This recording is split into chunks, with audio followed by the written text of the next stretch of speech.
people of Jerusalem in Jesus' day would have been used to people marching into town. The Romans did it all the time. Not just in Jerusalem, they would march into all the places that they conquered to remind people they were in charge. They would do it to show everyone that they were taking care of things, that they were in control. They were the ones making the decisions for everyone, whether everyone liked it or not. But of course, the Romans weren't taking care of everyone.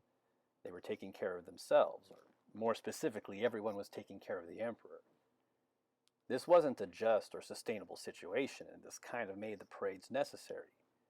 There had to be regular displays of power to keep the people in line, especially before an event like Passover, when the people of Israel would be remembering and hoping for God's deliverance. In this case, the Romans would make a point of having a parade into town to remind everyone who was really in control, and to discourage anyone from getting any ideas about revolutions or independence. It's maybe even possible that Pontius Pilate had a similar entrance into Jerusalem around the same time Jesus did, just to let everyone know he was around to keep things in order. There would have been a lot of extra people in Jerusalem for the holiday. Extra soldiers, extra celebrants, and with that extra tension. But when Jesus came marching into town on a donkey, it would have looked like a parody or a joke of one of these Roman parades. He was on a donkey, not a chariot. He was followed by his disciples, not soldiers. He didn't have a bunch of banners, no trumpets, no dancers. Compared to the grandeur of a Roman parade, he would have looked very silly, especially to the Romans. But the passage tells us he did have people calling him a king, calling him their real king. We don't have parades like this today. Instead, we have press conferences. You might have seen a press conference or two lately. You might have seen a lot of press conferences lately.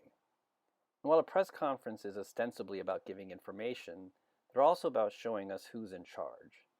They're reminders of who gets to say they are in control, who's making the decisions. This isn't about highlighting politicians you may or may not like.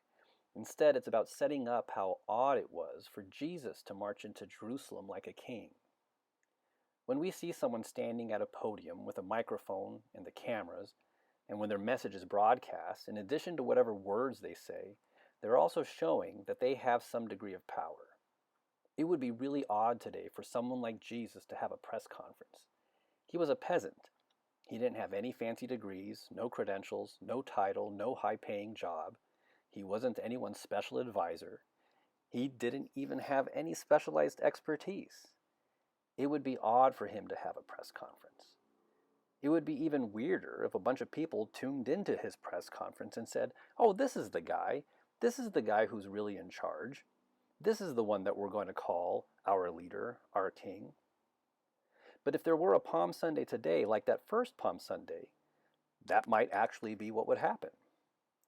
And it would happen not because of his title, or his training, or expertise, or anything like that. It would be because he loved others. He lived for others. He loved and lived the way we are meant to love and live. We use palms on Palm Sunday to say the same thing as the crowds on that first Palm Sunday. Jesus is our King.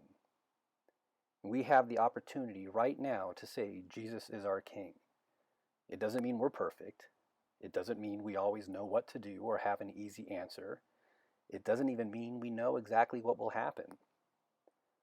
But it can mean, just like Jesus, we will keep our eyes open for those who are easily forgotten or overlooked.